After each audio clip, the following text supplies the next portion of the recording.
Doctora Elian, claro, gusto saludarla. Gracias por estar con nosotros esta mañana. Muy buenos días, ¿cómo estás? Ahí. Bueno, ahí, después vamos a hablar un poco de la coyuntura, pero le quería preguntar por un caso concreto y apelando, por supuesto, a su interés por estos temas, pero también a un hecho que lamentablemente todavía, a pesar de que los tiempos van generando cambios importantes en distintas materias, hay precariedades que también se mantienen.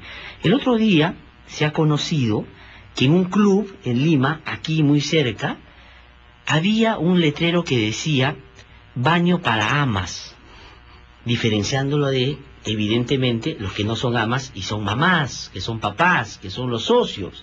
Entonces eso a mí me parece que es un asunto dramático, porque está reflejando un altísimo nivel de discriminación que no solo tiene que ser visto con ojos como, digamos, sociológicos, sino inclusive, me parece, del ámbito legal. No le he preguntado al fiscal de la Nación porque ya no me dio tiempo, pero importante. Pero ¿qué está reflejando eso en un país que crece y que somos la estrella del sur, pero que, digamos, seguimos en ese medio de precariedades y lamentables situaciones? Interesante que preguntes eso y que preguntes eso justamente del Club de Villa. Se han olvidado la D, ¿no? Sí, pues, se olvidaron se la han D. olvidado de la D. Sí. Sí, es una actitud que todavía permanece en nuestra sociedad. Es un problema de racismo y de sectarismo que conocemos bien. Conocemos particularmente bien mi esposo y yo. Bastante bien. Sí, lo hemos vivido en carne propia, lo seguimos viendo. Sí, evidentemente es lo que señalamos siempre, ¿no? Que el crecimiento económico no ha ido en nuestro país a la par de un cambio mental, o un cambio de mentalidades hacia la inclusión social. Es un tema de inclusión social.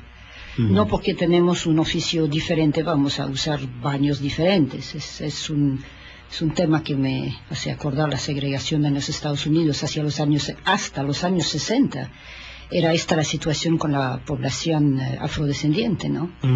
Ahora, pero ¿cuánto hacemos desde quienes deberíamos llamar la atención sobre estas cosas y de quienes ejerciendo el poder y teniendo la posibilidad de generar políticas públicas para evitar que estas cosas hacen, no solo para que no sigan manifestándose, sino para que en realidad sirvan como lección de un país cuya característica y valor principal es justamente la diversidad? Absolutamente. Si no se logra entender eso en un país como el nuestro, vamos perdidos. Correcto. Bueno, yo siempre he señalado y lo hemos hablado otra vez durante la visita que hicimos a Mistura. Hay una aceptación por parte de nuestro país de que la diversidad en ciertas áreas es muy positiva. Y esto es en el tema de la gastronomía. Es más o menos, hay un principio de concientización hacia los productos nuestros, los productos oriundos. Ojalá que no se malogren con los transgénicos. Pero digamos que esta conciencia de que cuán diversos somos nos da nuestra fuerza, nuestra vitalidad y sobre todo nos diferencia en el mercado globalizado y nos da una ventaja competitiva. Hay cierta conciencia de esto en el arte, en la gastronomía, pero no lo hay a nivel social, que es una extrema contradicción. Esta es nuestra fuerza. En algún momento en el Ministerio de Cultura se señaló que hubiera una oficina para denunciar casos de racismo como esto, ¿no? O de exclusión social, obvio, por oficio, por color, por género, por religión. Habría que implementar esta oficina de verdad, donde se pueden ir la gente a denunciar casos de este estilo. Y en cuanto a lo que el Estado puede hacer, son campañas masivas, no para jactarse a sí mismo, sino para propiciar justamente esta unión, este respeto entre todos los ciudadanos.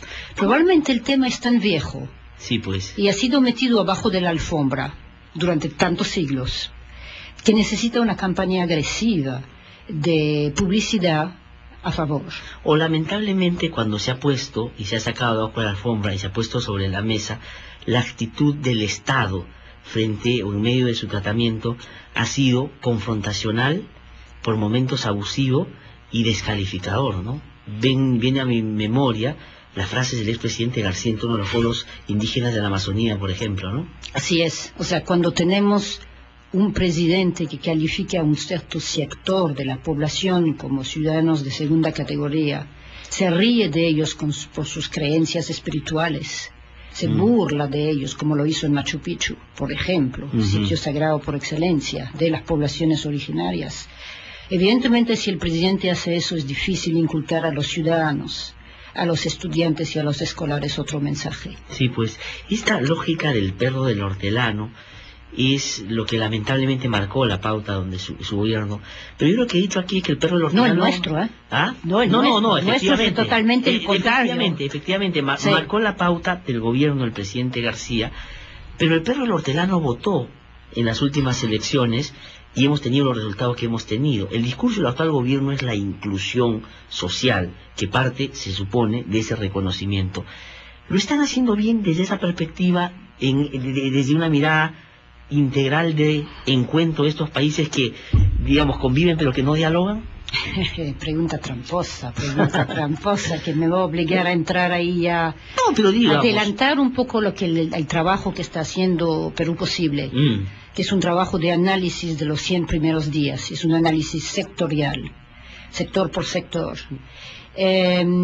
Ocurre una cosa curiosa aquí con el partido que está en el gobierno en este momento. La población ha votado mayoritariamente por un partido que se ha expresado a favor de la inclusión social. Es más, nos han tomado de nuestro plan de gobierno un tema que es crecimiento económico con inclusión social, con igualdad, con respeto a la diversidad. Lo han tomado en nuestro plan de gobierno, lo han hecho su lema. Y no lo están implementando, o por lo menos no a la fecha.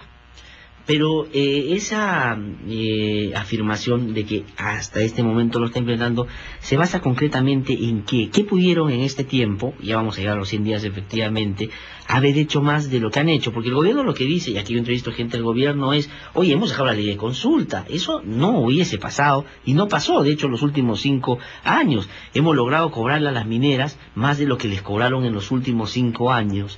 Digamos, tampoco nos pidan tanto a esta altura. ¿Qué cosa es lo que, desde su opinión, no se está haciendo y debió ya a estas alturas como ir poniéndose las bases? Ya, la ley de consulta fue un tema del legislativo, del Congreso y de varias bancadas.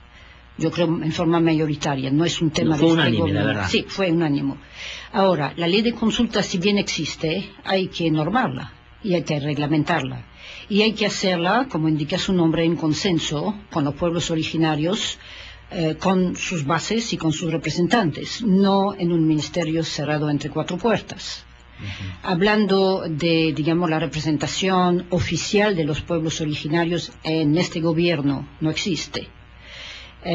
Los pueblos y los representantes de los pueblos originarios e indígenas se han expresado en forma mayoritaria a través de cartas a la ministra, al presidente del Congreso y al primer ministro. ¿Pidiendo qué concretamente? Pidiendo concretamente la restitución del INDEPA con rango ministerial, tal como lo hemos dejado nosotros en el año 2005. INDEPA fue constituido y ratificado por el Congreso con rango ministerial, cosa que otra vez el gobierno aprista de Alan García se encargó de destruir. Poco a poco se fue regresando al sótano del Mindes y perdiendo fuerza y perdiendo... y ahora se ha convertido en un organismo ejecutor, creo que se llama, y que no tiene ningún, digamos, peso institucional en términos de lo que dejó. No digo que no necesariamente lo tenga más adelante si que se animan en hacerlo, pero actualmente no tiene esa posibilidad. Absolutamente no, está ahí abajo de un viceministerio de interculturalidad, correcto, donde prácticamente ya no tienen funciones y no tienen presupuesto. Entonces hubo en el gobierno anterior una decisión absolutamente clara de desactivarlo y no se ve en este gobierno acciones para reactivar. Entonces, y a mí lo que me preocupa ya como profesional es se está tratando de introducir en la mente del público una confusión entre lo que es asistencia social y lo que es inclusión social.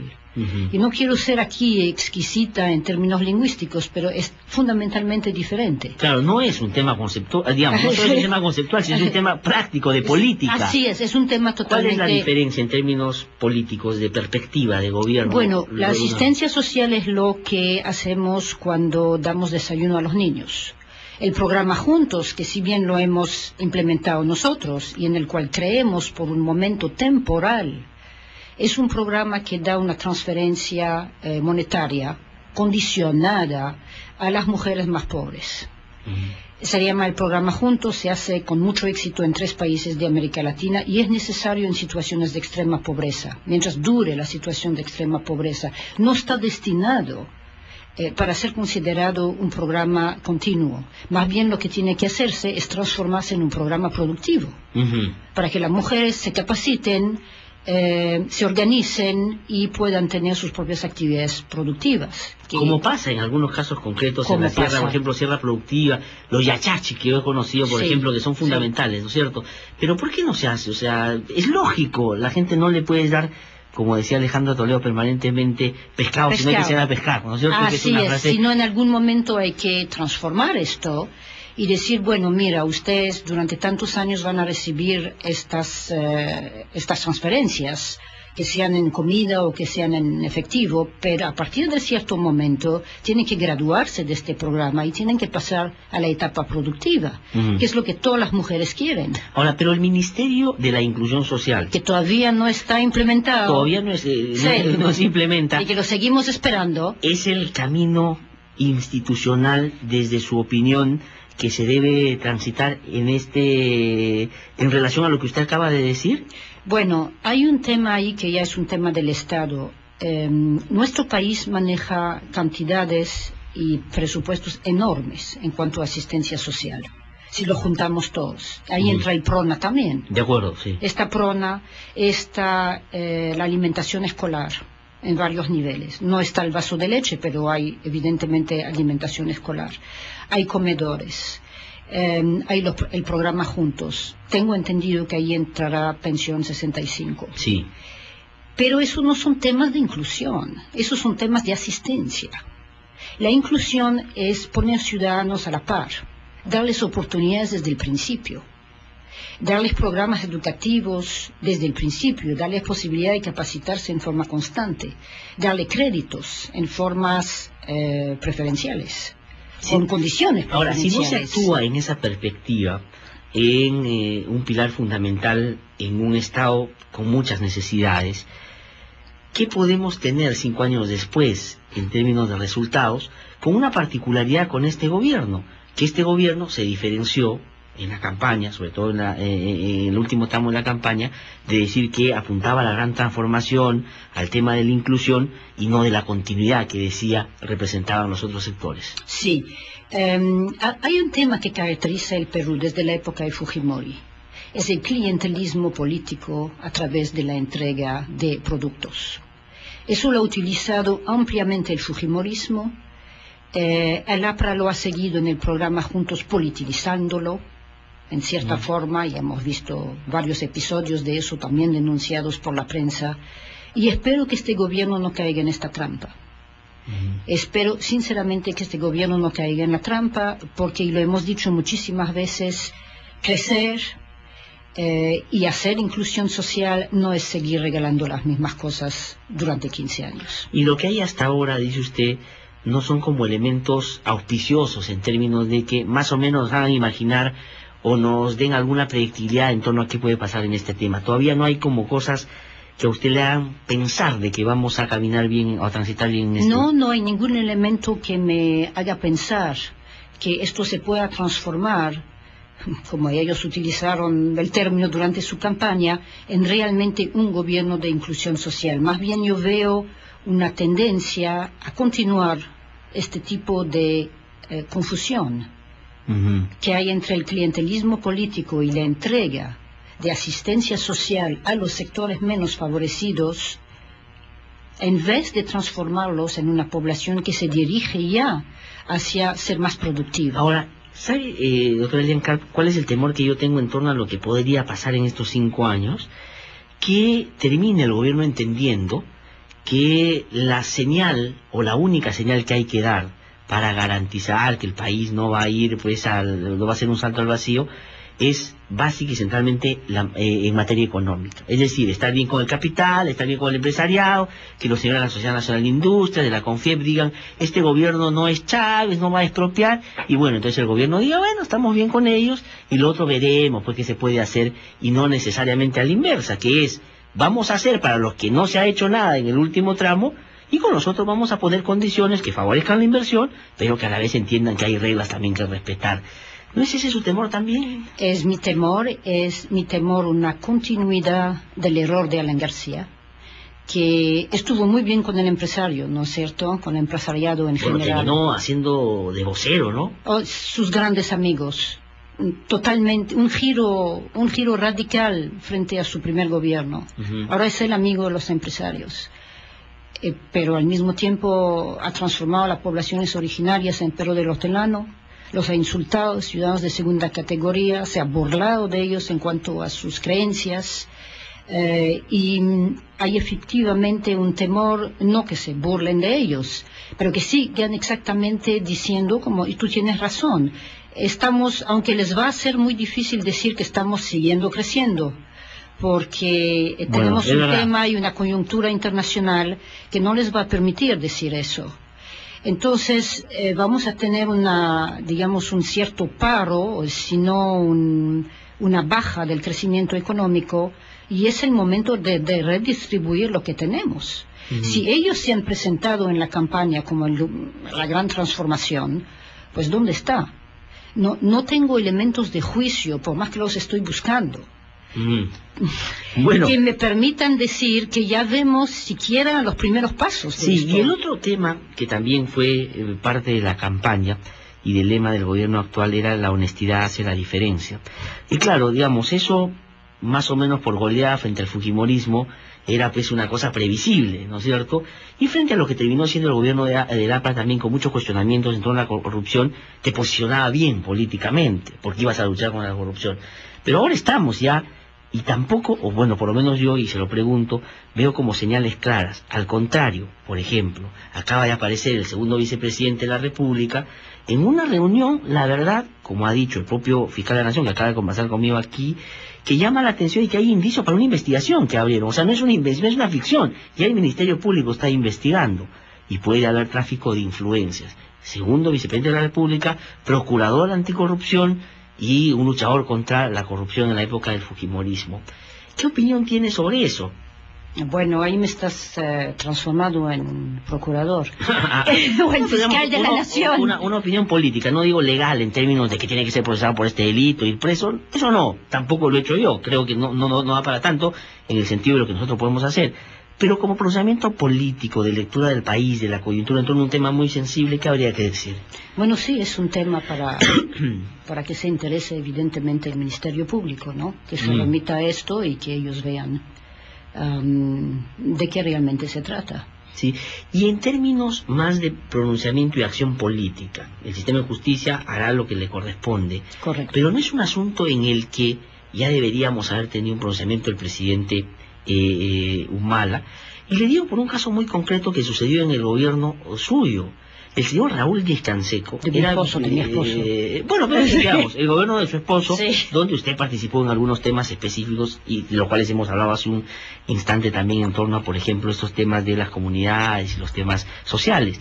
Pero el caso de Raúl Díez Canseco, que era segundo vicepresidente, tuvo que renunciar a la vicepresidencia, y fue un asunto, yo diría, en términos políticos, me parece hasta menos grave que lo que ahora se está discutiendo.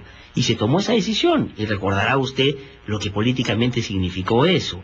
Entonces ahora estamos en un escenario donde yo no veo como pronunciamientos un poco en esa dirección, comparando, diciendo, buscando establecer una línea de entendimiento con un país que reclama lucha anticorrupción. ¿Qué habría que decir sobre eso? Bueno, la comparación la has hecho tú mismo. Y sí, pues me remito a lo que dije anteriormente, es un tema para el Ministerio Público. Otro asunto que quería preguntarle también, doctor Elian Karp, que creo que es fundamental, es la relación que tuvo el gobierno de su esposo con determinados sectores que eran inmisericordes con con el desarrollo de su trabajo, ¿no? Un sector de la prensa, por ejemplo, que hizo la vida imposible, al punto que hay alguna gente que después ha dicho, oye, se nos pasó la mano en algún momento, y creo que eso en términos políticos y mediáticos es importante también porque uno reconoce el papel que cumplió.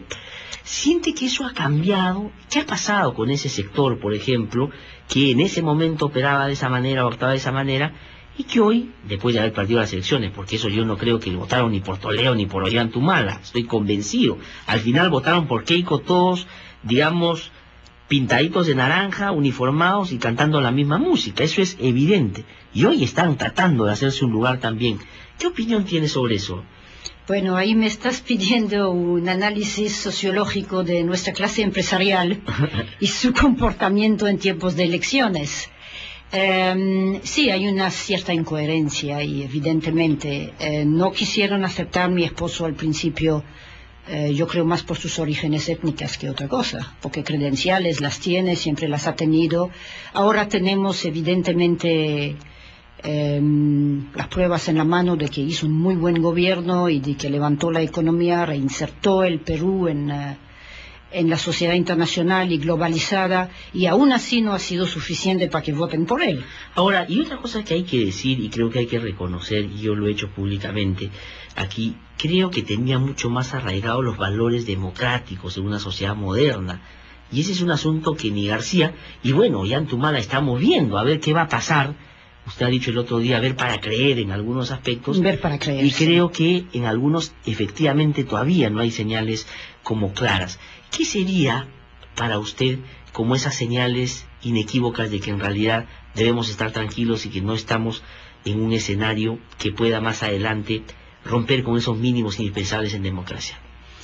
Bueno, Alan García estuvo totalmente de la mano con el sector empresarial, no les puso condicionamiento. Yo creo que uno de los temas que habíamos hablado con el entonces candidato Ollantumala, incluso en la misma universidad donde yo enseñaba, que era en George Washington, él hizo una presentación interesante. Él habló de regular ciertos sectores. Evidentemente está pensando él en la minería y lo quiere hacer, pero no solamente la minería, sino también todo el tema de extracción, también en el tema de medio ambiente, en el tema de la madera, en tema de los transgénicos, en tema en general de hasta dónde se deja la acción empresarial. Yo creo que hay que regular ciertos sectores. Esto es un mercado libre, evidentemente jamás lo vamos a tratar de cambiar esto, porque esto es la fuerza de nuestro crecimiento, pero no se puede hacer lo que se quiere. Y no se puede dar a los empresarios una carta blanca, que es lo que hizo Alan García. Para su bien, porque lo dejaron enteramente tranquilo. Y ciertos sectores de la prensa que no pararon de morder a mi esposo y se pasaron la mano, como tú dices, y lo reconocieron, a Alan García no se le dijo absolutamente nada. Bueno, porque muchos de ellos fueron voceros de ese sector también. Y hay algunos, y es un punto que yo públicamente cuestiono, trabajan para muchas de estas empresas y muchos de estos empresarios, pero lo ocultan y se muestran como se quieren mostrar como los periodistas pues inmaculados que opinan libremente, cuando están enteramente vinculados a esos intereses. Y eso entre los periodistas más o menos nos conocemos. O sea, digamos, nosotros también los conocemos. Ahora, pero hay, por ejemplo, a la luz de los hechos, Alejandro Toledo, que tuvo la posibilidad en su momento, cuando se conocieron estos actos de corrupción, de cómo literalmente se compraba los medios de comunicación, y se reclamó y se le dijo, hay que quitarle la licencia a esta gente porque no la puede tener, y él tuvo una cosa que se cuestionó en su momento y se valoró después en términos de libertad de expresión. No lo quiso hacer porque dijo que prefería no ser catalogado como alguien que vulnera la libertad de prensa a que después sea más bien etiquetado de otra manera, ¿no? Es correcto, eso es un tema que Bueno, es un tema que se volvió a hablar hace 2 días, ¿no? Sí. Justamente sí, claro. En la reunión de la CIP.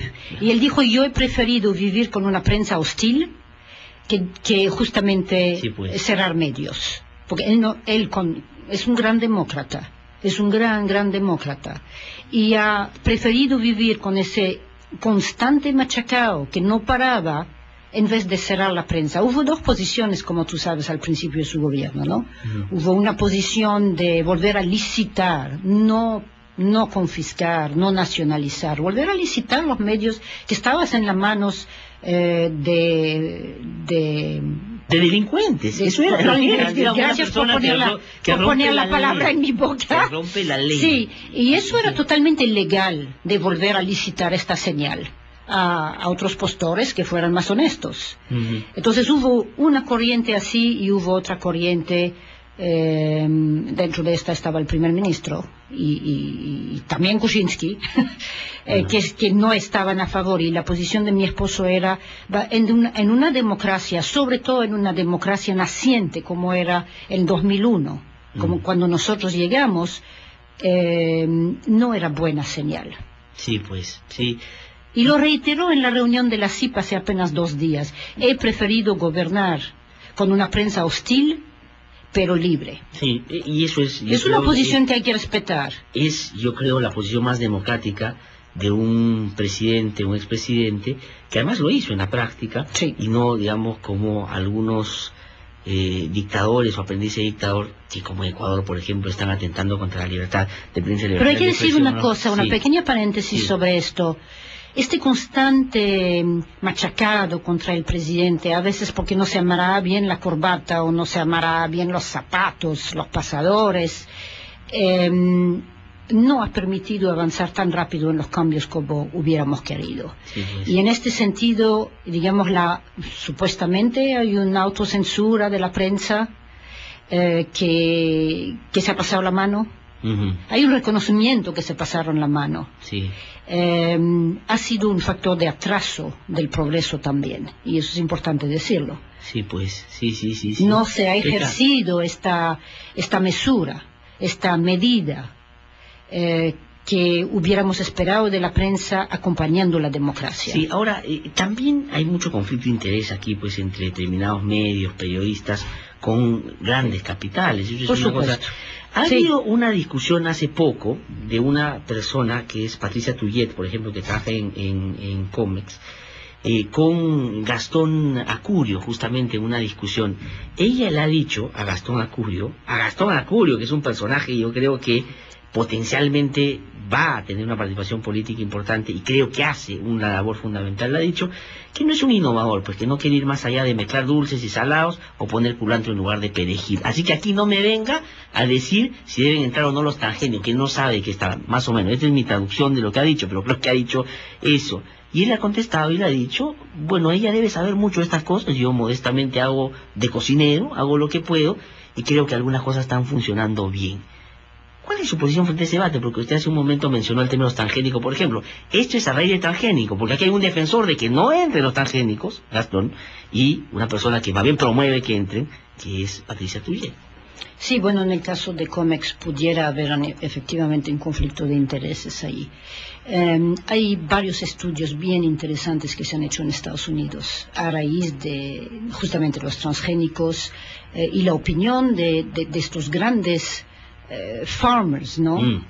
Que opinan justamente después de la entrada de esta semilla transgénica, y hay cosas que ya se pueden observar. Hay datos que si se introducen transgénicos en el sector agrícola es imposible parar su avanzada. Hay un fenómeno de polinización hacia la otra semilla, que es la semilla que tenemos, la oriunda, la originaria nuestra, y perderemos toda nuestra ventaja en la biodiversidad.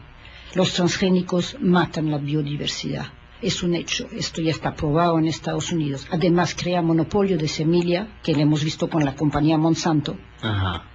Hemos visto... Hay documentales enteros en Estados Unidos claro, que están ya producidos y que sería bueno mostrarlos acá. Pero hay mucho lobby, ¿sí? Hay mucho operador político en torno a este tema, y que evidentemente se ha logrado postergar la entrada, pero evidentemente la pugna sigue, porque eso es mucha plata. Eso remonta al tema que hemos hablado de la diversidad nuestra, porque yo lo veo como un tema de conjunto. Si aceptamos la diversidad, si aceptamos que esto es nuestra fuerza, nuestra ventaja competitiva y comparativa en este mercado globalizado, lo debemos ver en una forma transversal y en todos los sectores. Estamos matando la gallina de los huevos de oro en términos comerciales. Esto es de nuestra mercado. Ventaja, es la semilla y son nuestros productos oriundos, naturales. Ya hemos destruido bastante de esto en 500 años. Sí, pues. Teníamos una variedad de plantas y una variedad de medicinas y que se está destruyendo, algunos se están recuperando. Sí, pues. Y Pero ese es no el camino matemos, que se- exactamente, no matemos nuestra propia ventaja. Sí, Transgénicos en el mundo entero. sí, sí, no, y aquí ¿Por estamos. qué deben por de todos entrar lados. acá? Protejamos más bien lo que tenemos. Sí, una última pregunta porque ya me están avisando que tenemos que terminar lamentablemente, que tiene que ver con las mujeres en el poder. Hoy se habla, por ejemplo, de la posibilidad de que Nadine Heredia suceda Ollanta-Humala y que se dice que la nueva Cristina Kirchner, que además el 23 son las elecciones en Argentina y va a ganar de todas maneras, tiene 54% de aprobación y gana en primera vuelta. Y ese es un asunto pues que debemos mirar con atención también, pero será algo otro día objeto de conversación. ¿Le parece que podría ella ser como la Cristina Kirchner de un gobierno eventual posterior al de Ollanta-Humala? Que esa es un poco la transición de este hacia su continuidad. Bueno, en principio yo estoy en contra de ese tipo de continuidad, para empezar, y tenemos que ver y analizar el tema legal, y yo creo que en términos legales no es permitido.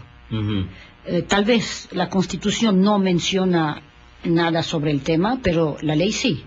Entonces, primero, yo creo que no sería legal, y en términos políticos, muy poco propicio.